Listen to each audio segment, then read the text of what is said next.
In today's fast-paced world, employers face a common challenge: employee stress and burnout.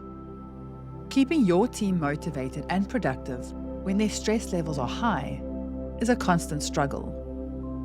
But there's a solution. Introducing Awaken Pittsburgh's Mindful Connections for Workplace Wellness series. Our program helps reduce stress and burnout, fostering healthier, happier workplaces. Transform your workplace culture and unleash your team's full potential with Awaken Pittsburgh. Reach out today for more information.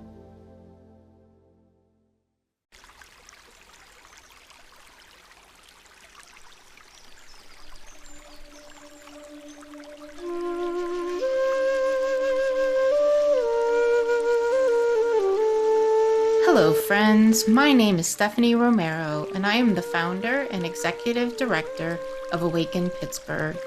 I want to welcome you to our podcast, The Ripple Effect. Awaken Pittsburgh is a nonprofit dedicated to fostering well-being, empathy, and compassion for all by teaching and encouraging mindfulness and meditation practices. I also want to take a moment to let you know that Awaken Pittsburgh offers many other opportunities for practice and connection. For example, you can join our online community, which features a space to more deeply explore the topics we cover with our guests.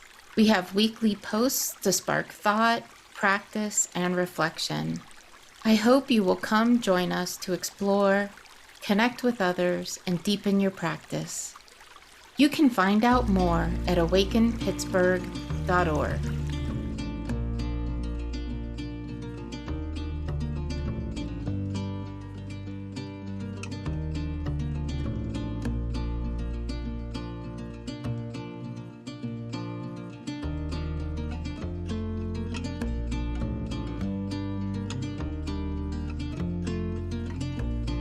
Welcome to the Ripple Effect podcast. Our guest this time is Lora McKnight. Lora is a Vedic meditation teacher and community builder here in the Pittsburgh area. She's been practicing meditation since 2021 and now shares it with others as a way to rest, find clarity, and reconnect with themselves. Lora also serves as the Chief Operating Officer at Vibrant Pittsburgh and is a board member of Awaken Pittsburgh. So we have a very special guest this time as one of our board members. I'm excited to have this conversation with Lora. Lora, thank you so much for taking the time out of your very busy life to join me on the podcast. I'm excited to have you and have this conversation. I'm really excited too, Stephanie. I think it's going to be a great time just connecting and talking more about the power of the work that we both love and want to share. Yeah, it's exciting for me and also a deepening. You know, we have a relationship already. You're a board member for Awaken and we've been, gosh, how long have you been on the board? 2.5 years. Oh, wow. I That think. Yeah, maybe not quite 2.5 years, but definitely over 2. All right, awesome. So this will be a chance for us to reconnect in a way that's outside of our regular business. Yes. And I would love just to start with you sharing your journey of finding meditation and mindfulness in your life. I would just love to hear that story. Sure. So I think my story is very similar to the stories of many others. I have been dealing with depression and anxiety since my early 20s. And, had been, at varying times been on different medications and tried different strategies, and things would work, and then life would get better and things wouldn't be as difficult, and I might go off of medication, or I might dip more into a medication at a certain period of time, and then so it was a bit here and there. I wouldn't say I was on depression medication since my 20s, but I definitely had stints where I needed it and times where I didn't. And then two things happened. I had my daughter at the end of 2018, and then close on the heels to that, the pandemic hit. And that was when my symptoms became what I would consider to be unmanageable. So I was, trying to hold down working full time from home. I had a child that was under the age of 2, um, and the world was in a very particular set of circumstances that were, I think, very stressful for many. I can't say for all, but for many. And I was having terrible anxiety attacks, like really, really intense anxiety attacks. And I knew I needed to find something. And one of my friends, when I was sharing with her, said, have you really thought about meditation? I said, I don't know. I mean, I've done some meditation before. I've done, some guided meditations. I dabbled in some Buddhism. And she's like, no, maybe you should really give it a try this time. And so I did, because I was, to be quite honest, desperate. I didn't want to continue feeling the way that I had been feeling. And I knew it wasn't a sustainable way for me to be living with a full-time job, with a husband, my partner, Jeremy, having to, live together. We have a small child, wanting to be able to have a life that felt as good as possible, for me, for him, for my child. So I really took it seriously. And that was in May of 2021 was when I really decided that I was going to give meditation a try.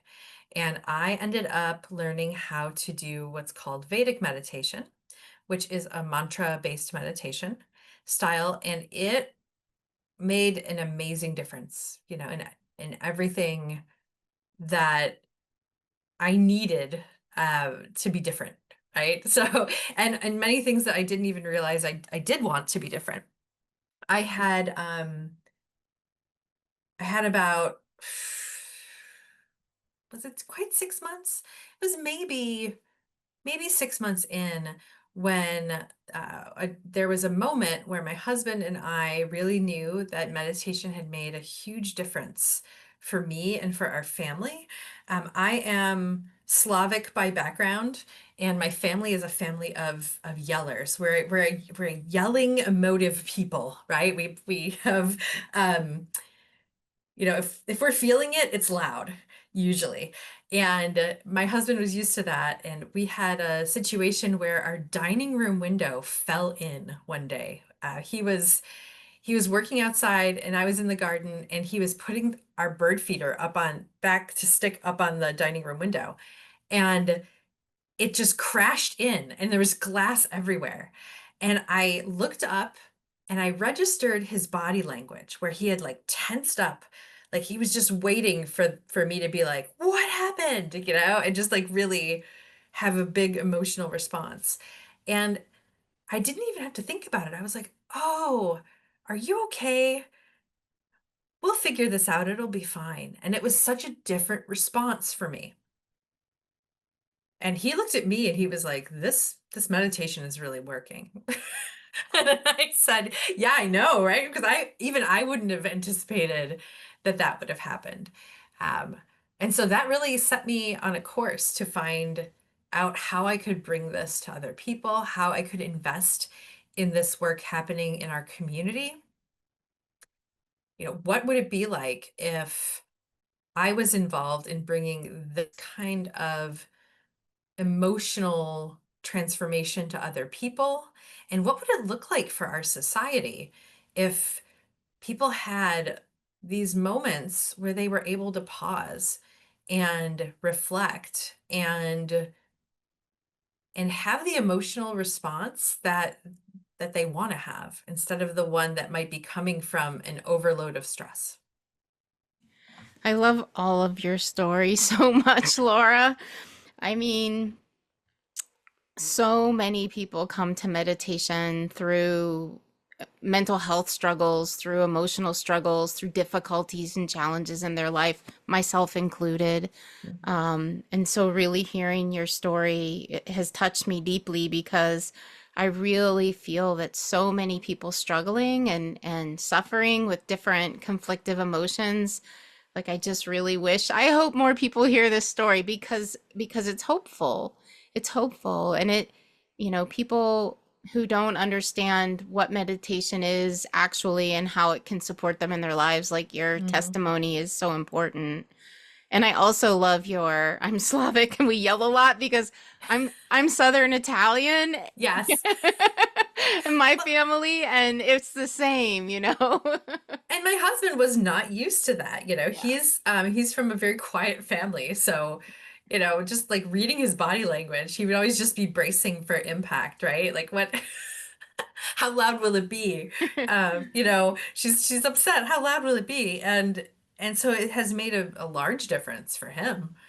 In the quality of our relationship. Just that one piece. And there have been so many other pieces, that I could tell you about, in ways that this has changed how I parent, how I, work in the organization that, I'm tasked with co-leading, the decisions that I make on a day-to-day basis.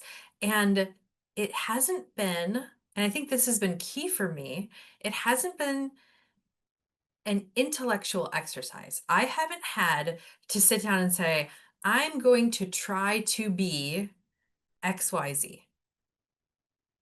Instead, through these practices, I just have become more calm. I have become a person who can take a pause. But it didn't require an intellectual exercise on my part or effort other than just showing up and doing my meditation practice. And that's the magic, right? That's for me what the magic is. Like it seems so simple. You're just going to sit and you're going to do this practice. You're going to take a pause every day for yourself and then some kind of magic happens, Hmm. right? Some kind of magic happens in our own ability to self-regulate in our what I feel for myself is like clarity of seeing things without the reactivity overlay. Yes. And the way I've described it, when people ask me, they'll say, "Oh, wow, you're really devoted to that practice." I say, "I am. It has been the most life-changing practice that I've had." And they're like, "Oh, like what has it done?" I'm baseline, I'm happier. Before, regardless of what was happening and what was going on in my life, whether, I had just won the lottery or I had, just got splashed, with a gigantic mud puddle walking downtown, regardless of what it was, I was baseline unhappy. I was dissatisfied. And it could have been the most amazing thing that had happened that day, but I was still feeling anxious and unhappy. And now, the bus could drive by and splash me with the rainwater all over my outfit. And while that would be probably very irritating, at base, I would be able to laugh about it. And that would be a laugh that came from a feeling of deep contentedness that has really blossomed within me. I think that that is just such a beautiful description of the power of practice because I have had a similar thing happen. It's the baseline of being self-regulated. Hmm. It's the baseline and I love that you use content, right? And that Hmm. and what you were just saying, a baseline of like knowing I'm basically okay, Yes. right? As opposed to some nagging, lingering, constant voice in your head telling you you're not okay or seeding doubts about yourself or whatever that inner critic might tell us, right? Hmm. That somehow through practice I have been able to free myself from a lot of that as well, which is just again like you said, it's not something you set out like, I'm going to work on this. It just happens through the practice. It happens, and it happens, it's not through an intellectual piece. It's through body wisdom is what it feels like. It it's for me, it's been a way to de-excite myself and really sit with that, like what it feels like to be de-excited, to be regulated, and then the contrast of taking that then out into the world. And so, given the work that I do at Vibrant Pittsburgh, and I can talk more about that if you'd like, but we work on creating cultures of belonging in the Pittsburgh region, specifically in workplaces. And that work, has not been easy. Anybody who's been paying any attention knows that work has not been easy for a while now. And so being regulated and being resilient and being able to show up not from a reactive place, but from the true need of the time and noticing, what is the true need of the time and what can I really bring to this situation that is relevant to right now and not relevant to my stress and relevant to my reactions, it's essential to doing that work. So it has been, meditation has been a through line for all of the aspects of my life that I want to show up in, with real authenticity and intention. Yeah, I think that's a really wonderful way to frame it too, because I think so many folks think of meditation as an individual practice. But at the same time, it is from the awareness that we gain about ourselves and the ability to self-regulate that actually meditation is preparing us and calling us to engage more fully in the world and to show up in ways that we can hold space better for listening authentically to others and being present to others. And I think that that's a piece that sometimes gets missed when people think about meditation, because maybe it has some kind of a connotation of navel gazing or something like Uh-huh. that, right? Oh yeah, yeah. And I'm personally, I have very, very strong desires for the type of world I want to see out in the world. And I will say that the person I am that has shown up through meditation and through mindfulness has been a person that is so much more equipped to be there, to do the work that needs to be done, to be as rested as I need to be, to get up and start again tomorrow, and then get up and start again the next day, and get up and start again the next day. That it is exactly the opposite of navel gazing. What it really has done is the meditation time that I spend, and I spend 20 minutes in the morning and 20 minutes in the afternoon. Outside of that, I'm a powerhouse, and that's because I take those small amounts of time. I I dip in to that ability to become my least excited state, and then I can go out and do the work that I need to do. So it's a small amount of time. When I think about the amount of time that I could scroll on my phone during an average day, 40 minutes a day is nothing. And it does so much for my energy levels. It makes me and my life more sustainable. I definitely think that sustainability is something that communities need, especially, I I don't want to say, in these times, I think all times have their challenges, but communities can really benefit from having people that are regulating their energy, and they're able to have a practice that brings them back to themselves. Yeah, I appreciate you naming the scrolling, and for me sometimes it's like my husband is a big TV watcher and he loves it if I sit on the couch and like binge Netflix with him. Mm-hmm. Mm-hmm. Which is great. Like Mine too. nothing against that, right? But comparatively, like the bang for your time spent buck, right? Yeah. You're going to get so much more benefit of that 20-minute period, or whatever people have. If it's 10 minutes, yours is Mm-hmm. 40 a day. Like whatever you can give, you're going to get a huge bang for your buck, so to speak.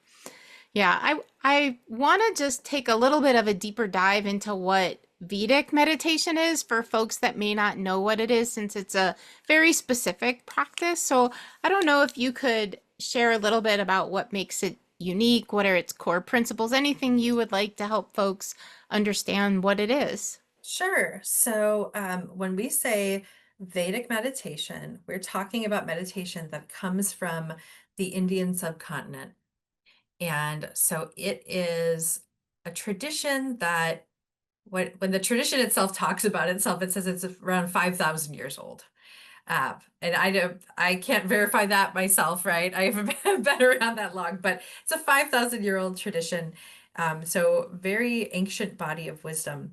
And it is a system that utilizes the use of a sound that does not have any intended meaning. And that is a mantra. And man means mind, and tra means vehicle, roughly. That's what these two pieces of the word mean, and that's from Sanskrit. And this particular type of mantra has no intended meaning. And so when it is utilized for the individual, what they often find is that the sound itself and the vibrational quality that it has is incredibly charming and fascinating to the mind. The mind doesn't have anything to latch on to in terms of a meaning or in terms of a spelling. So the mind is just like, oh, it's just resting in this sound. And from there, the mantra can take the mind into that least excited state. And from that point, what happens is the mind is very relaxed, it feels very content, and then the body realizes that it's safe. So the body says, oh, I'm not in fight and flight response right now. I feel very relaxed, very content. I feel like I'm in stay and play response. And so the body begins to work on some of the accumulated stress that it has and begins to release some of that. And over time, doing this type of meditation, going deeply into our least excited state, and then feeling that stress release, and thoughts come with that. And then we just gently go back to our mantra. And then when thoughts come, we just gently go back to our mantra. It's a little cycle of thoughts and mantra over and over, with thoughts not being any kind of problem or enemy or thing to fix. Over time, what happens is the body releases a lot of stress, it gets a lot of rest. And from there, our resilience is built. And from there, we're able to really um, access the parts of us that they'd been so stressed that they weren't really responding well to the need of the time. They were responding to maybe the need of last week, or responding to the stresses of last year, or the trauma that we may have gotten when we were a young child, or at some other point in our life. So what happens is over time, we're basically polishing away that patina of stress off of our nervous system. And what happens is, without any real effort, aside from sitting down to meditate, we are more relaxed. We are more able to really be present and respond to what's going on around us in the moment, and to, be happier, more content, just in general and overall. So it's a very simple technique. It's a very effortless technique. And what I find to be interesting about it, especially in our Western culture, is that a lot of culture, at least in the United States, is, for me, it feels very much like, oh, nothing's worthwhile unless you've worked hard for it. You have to work really hard to get benefit, and put those hours in. And, if you don't feel like you've made an effort, you're probably not going to see a result. And this is the exact opposite, which is hard for Americans. I've definitely noticed, with students, they're like, it's this easy? It can be this easy? Like, yes, it can be this easy. You just have to show up and sit and let your mind think. and come back to your mantra. Yeah, I think that's the effort part is showing up to Mm-hmm. sit, right? That's Mm-hmm. the Right. effort right there is Yes. getting yourself, like if you use a cushion or you have a space, getting yourself there. That's the effort. Yes. Yes. Which is hard. It's hard for all of us, right? It's a hard thing to make that commitment and stick to it and not be hijacked with the 100 million things that happen in our lives. So many things that happen in our lives. And I think if we give ourselves enough time to really give it a good college try, we'll notice that we're better with it than without it. So I know that, I could sleep in an extra 30 minutes in the morning, but I will be less tired if I get up and meditate. I know that I'm going to get interrupted at least 3 times during my afternoon meditation because I have a 6-year-old, but I'm still going to do it because my response to her when I get up out of my chair is going to be way closer to what I would like it to be than if I hadn't done it. And I think giving ourselves that amount of time, just like with an exercise routine, right? Where it's like, oh, it hurts, I don't want to do this the first week I start. It's like, well, can you give it like a few weeks, give it 6 weeks and see how it feels. Um, that's at least what I've noticed in my life is that I am better for it. Yeah. Yeah, and I love the way that you were describing the practice because I think it really lines up with what we know about the vagus nerve and trauma healing now. Hmm. So one of the I think it's Stephen Porges, if I'm not getting that wrong, but one of the kind of techniques that is touted as a healing is humming or buzzing, and it's kind Mm. of like mantra practice. Like Uh-huh.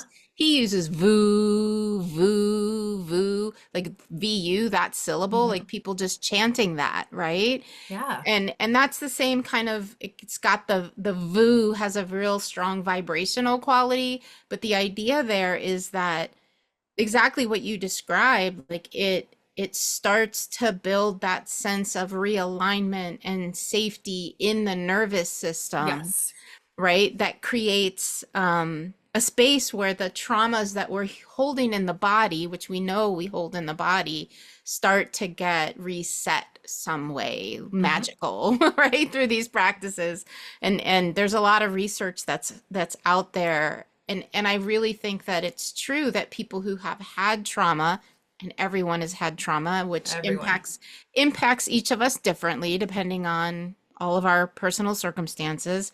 Um, but we do lose the sense of safety in our lives or safety in our own bodies if we've been physically attacked or Hmm. had sexual abuse in our past. That just basic sense of being safe in ourselves can be erased for people through trauma, and the practice somehow can help reset that. Now, I'm not suggesting for our listeners that you don't need therapy or there aren't great ways of healing, but meditation can play a huge part in that healing journey. And something that we talk about in the tradition that I'm in is always that we work with the medical practitioner.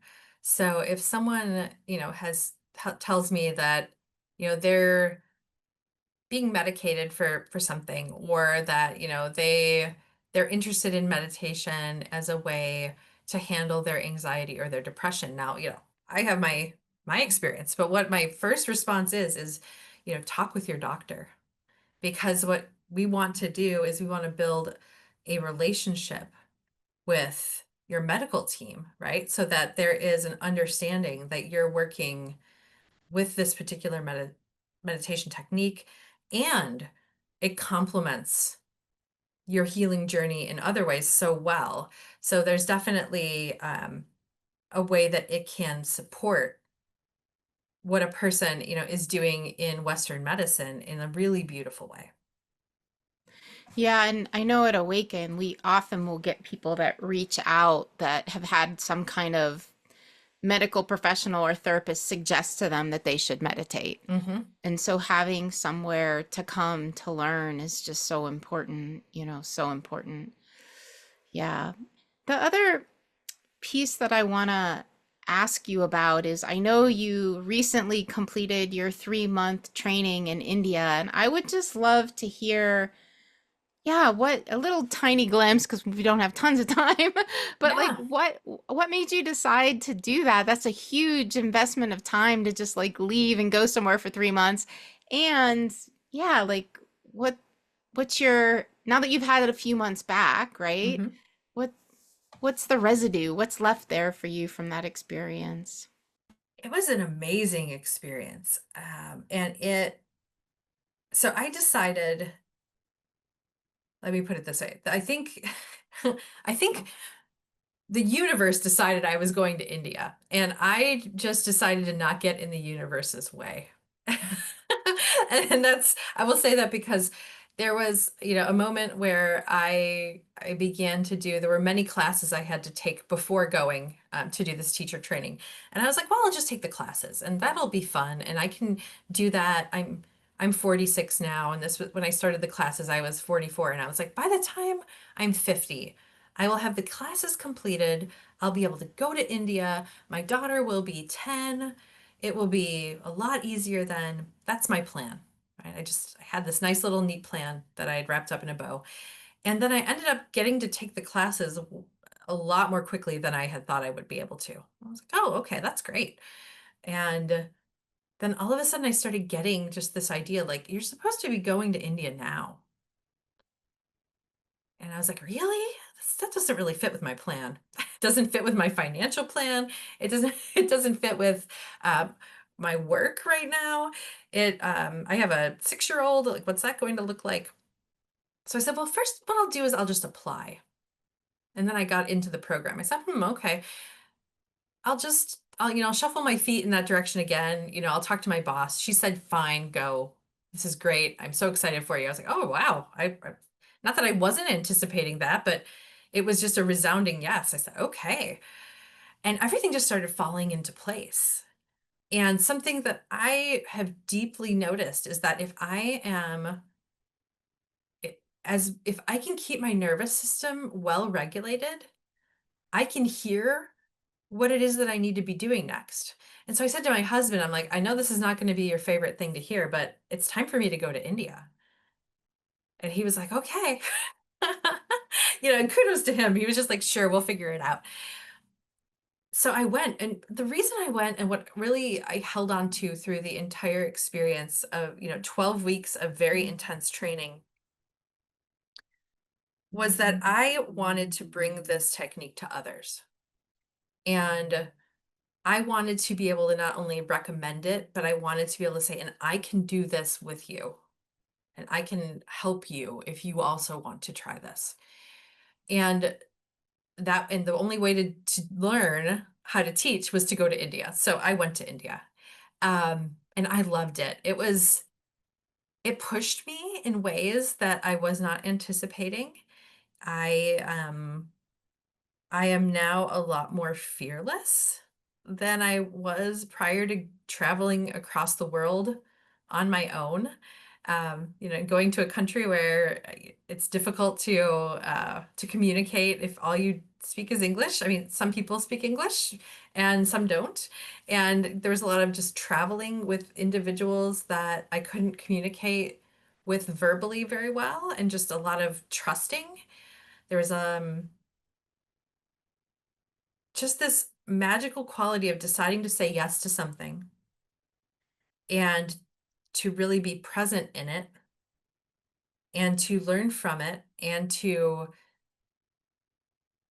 say, I know every day that I'm going to wake up and there will be challenges, and I'm going to accept them and I will move through them, instead of just automatically saying, no, I couldn't possibly do that. I just decided to say yes. And what I would recommend for everyone, not everyone go to India for 12 weeks and live in an ashram. That's not necessarily my recommendation for everyone, but to do something that's outside of your comfort zone, that brings you closer to the joy that you could bring to the world. Because ultimately I did that and I went and I feel like I have changed, but the biggest outcome is that I can serve in a way that I would not have been able to serve had I not gone. And that is incredibly important to me.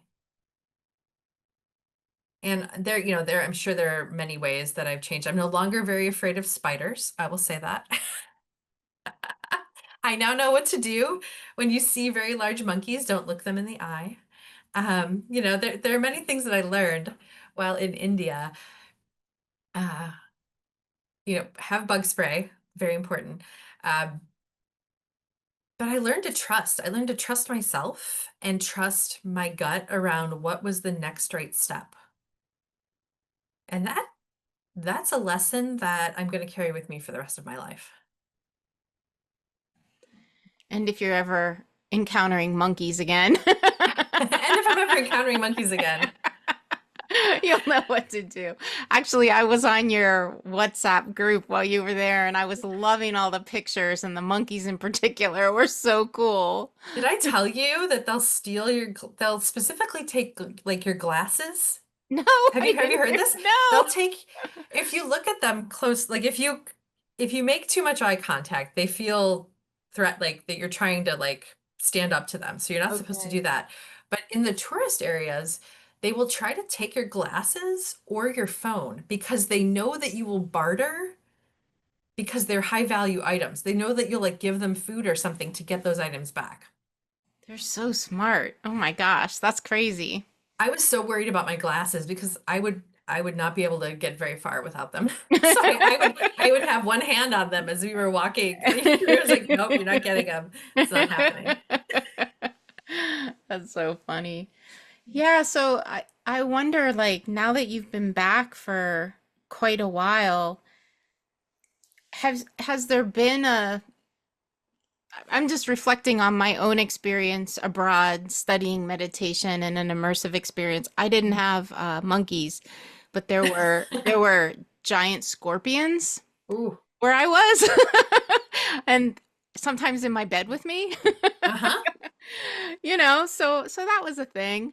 And I'm just, reflecting on my own path of practice in retreat places that are sometimes not exactly yeah, all the comforts we have in our regular home life. Somehow that experience of not having those daily comforts adds to the depth of practice somehow. Oh, 100%. I mean, I lived out of two suitcases. One suitcase that had like all of my supplies for all of the things that I needed to do. So really like living personal items out of one suitcase.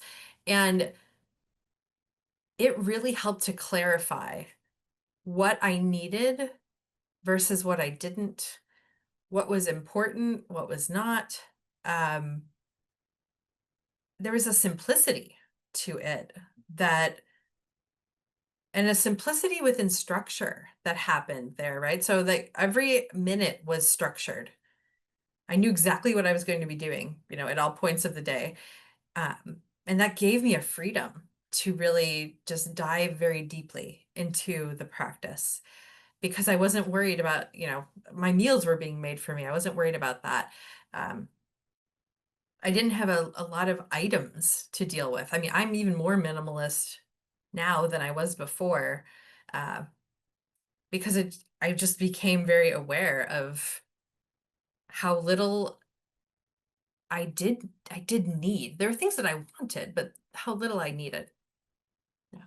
Yeah, I think that's exactly my experience on longer retreats as well. And I would just say whoever's listening, if you have any little desire to do retreat, I would just really Do encourage it. you, like even if you can do a long weekend or a week, and you can reach out to me for ideas of where to go.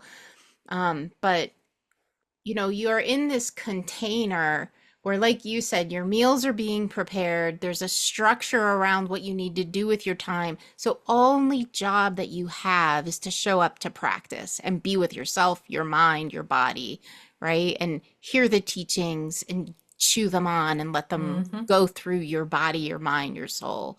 And there is something just so wonderful about retreat. I can't say enough about it. Like it's I can't say just enough either. so It's great. And I guess now that you've been back for a while, like do you see any impact on your day-to-day life from that experience other than now you're teaching, you're working with people and you have this wonderful foundation to share with others?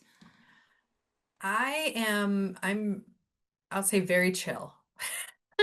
I to say it like really succinctly, I haven't been sweating the small stuff.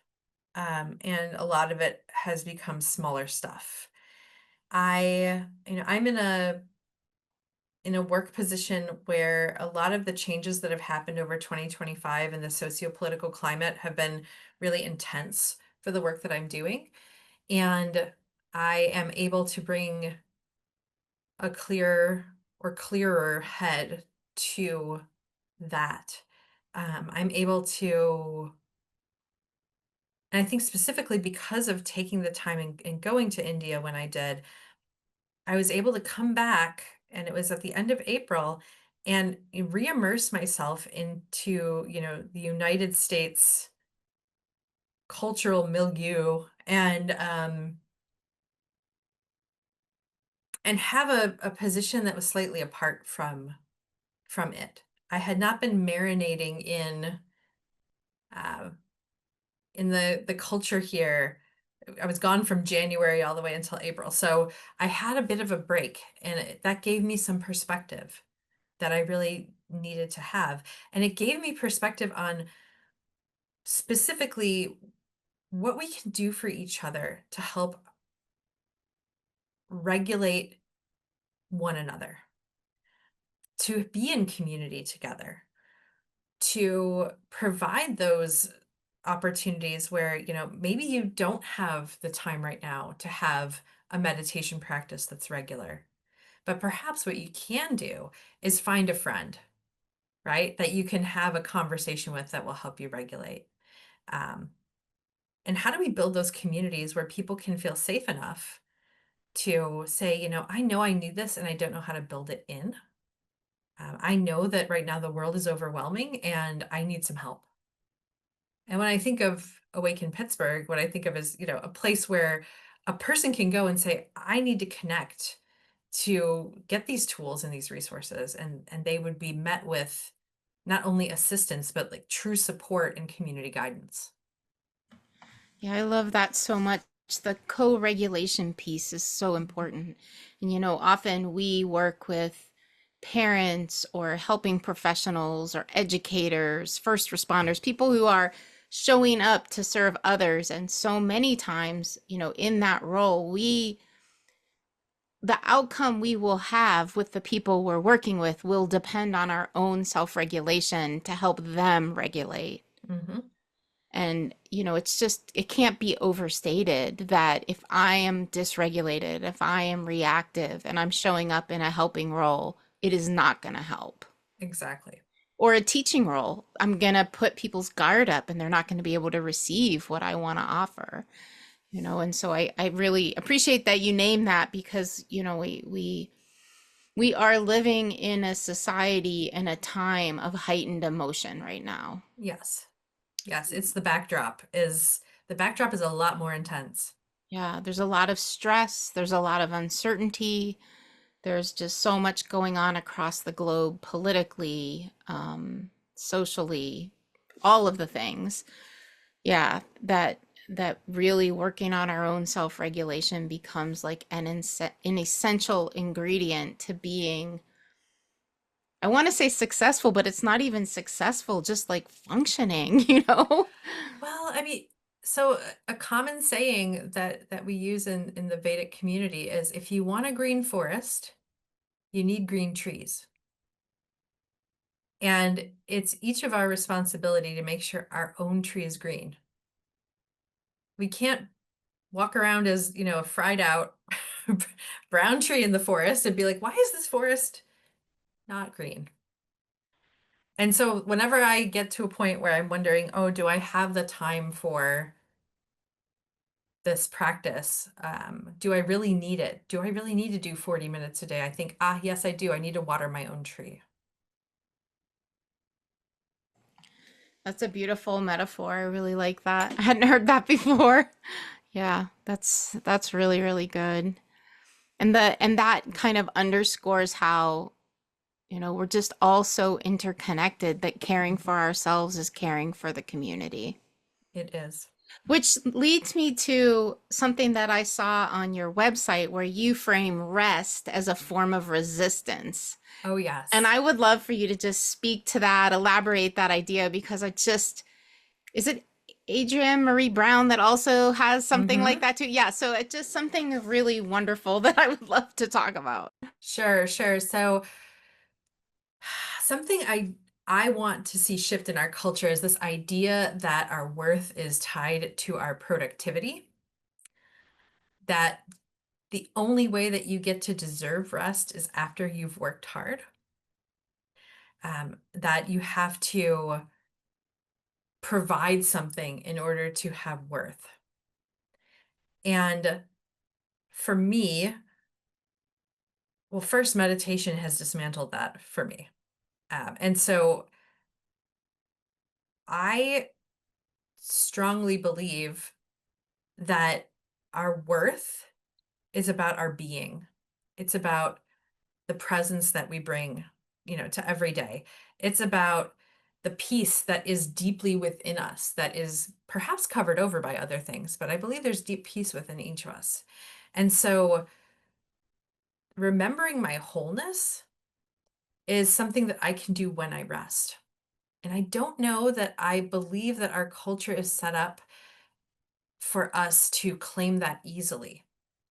Um, I can't tell you, I work on this a lot and I still feel a lot of FOMO, right? Fear of missing out. As soon as I'm like, I'm just going to take some time and be with myself, it's like, oh, but maybe I should have been doing this, or maybe I should have been working on this, or I did I miss something that happened on social media?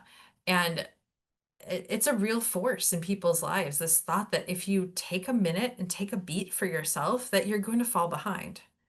And so the culture that I want is not that. I want a culture that feeds people. And then in turn, those people go out and they feed others. So rest is, to me, it's resisting this idea of constant productivity, this idea that we have to just churn, like the words that I hear a lot in the corporate space, the churn, the grind. I am the opposite of that. I am I am not looking to churn anything, not even butter. I am I don't want to grind either. I want people to do work that they feel passionate about. I want people to live lives that have meaning to them, and that we have a society where if you ever watch geese when they fly in a formation, and I think this is actually Adrienne Marie Brown, she uses this analogy. There isn't just one goose that's up at the front of their V formation, the taking all of the wind and getting, beaten up by the wind. What happens is that goose moves to the back and another goose goes up front. And they jockey for position over and over while they're flying so that each goose takes a little bit of the stress and then each goose gets an opportunity to rest. And I would like our society to be more like that. And so at Vibrant Pittsburgh, where I do a lot of work around our internal culture, it's something that I really push, is that we talk about what we really need. We talk about if we're feeling burnt out. We take time to cultivate rest practices, and it's something that I push in my family and my communities. I want people to see their lives as something more than what they can produce and provide. And of course, we want to produce and provide things. I think people beautifully want to create and give to the world, but it's only a gift if it isn't coming from an empty cup. So I want those cups to be full. Yeah, like we can't give from the empty cup. So we No, have to find the ways to replenish ourselves to be able to have something to offer the world. exactly. Yeah, that was beautiful. And we all suffer from FOMO in this world. We all have it. And maybe it's the age that I've reached or the stage of my life at this point. Like I've just made a conscious decision that I will miss things Hmm. and it will be okay. It will be okay. And I will not be able to go to every event I'm supposed to show up at. I will not be able to attend every class I want to attend and learn the things that I want to learn. I will not be able to answer every email within 24 hours even. Hmm. Like the list goes on and on and on, right? Of what I'm just not going to be able to do in this fast-paced world we're living in Hmm. because it's just things coming at us constantly at such a fast pace. So we just have to make the decision that that's okay. It's okay. And if we know what it is that we feel deeply about, we can choose to respond to that which is most important to us. Yeah. Yeah, there's a movement in Italy. It's been around for some years that is the slow movement. So there's Mm. a slow food movement, which is getting back to like real from scratch, slow cooking, home cooking. And they even have like cities that are designated as slow cities, città slow, that are Mm. saying no to the fast pace of modern living in a variety of ways. And so when you were talking, I was thinking about yeah, like there are whole groups of people in the world that are being like, we don't want to live like this. It's too Y- stressful. I mean, I would like to see a sustainable world. And a sustainable world isn't constant growth or constant work. And I am a big fan of, if I can look out, I'm very good at looking out on, on systems and processes and saying, oh, if only we could change this, this, this, and this. But first I need to say, okay, what do I need to change within myself to have a sustainable life for myself? Because if we do that, then what will happen is we will end up with sustainable systems. Yes, if we could all do that Hmm. collectively, we will create that. And maybe that's a really beautiful point to end on as we're winding down our time. So I just have one more question that we did name Adrienne Marie Brown, but I always ask everyone if you can think of one resource or book or whatever that folks who are listening might want to check out, what would you suggest? So my teacher, his name is Tom Knowles. He has a podcast that is called the Vedic Worldview. Cool. And I would recommend for those that are interested in understanding uh, stress and how it impacts us and how meditation can work to unravel some of that. He has a specific episode, and I can pull it, Stephanie, if that's helpful. Yeah, It's send me the called link. What is Stress and How Can You Control It? That would be great. Yeah, awesome. Great, great thing for folks to think of and explore for themselves, right? Is there anything I didn't ask you about that you were hoping to share, Laura, as we wind this down? I would just say that the work that Awaken Pittsburgh is doing is so incredibly important in our community to provide tools and resources that are truly life-changing um, to communities that may not either have access to them or may not think of those resources as a first step in changing their lives or their responses to things. So I think it's not that you didn't ask it, but I just want to toot Awaken Pittsburgh's horn a little bit and talk and say, that working with this organization has been so incredible and seeing the impact that your work has done in the community in Pittsburgh, it's just a lovely thing. So I just wanted to say that. Thank you. I appreciate that.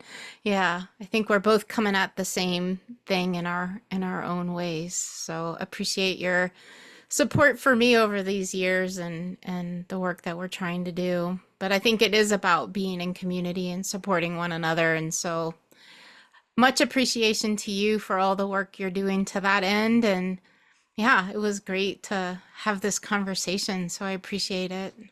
Thank you. It was lovely to talk more. And yeah, I hope that what people take away from this is your nervous system, it's your best resource. Yeah. So if you can find a way to give it some rest, it will support you in return. So, reach out to Stephanie for ways to help that nervous system get some support. Yeah. Awesome. And you can reach out to Lora too. Awesome. Well, thank you. Thank you.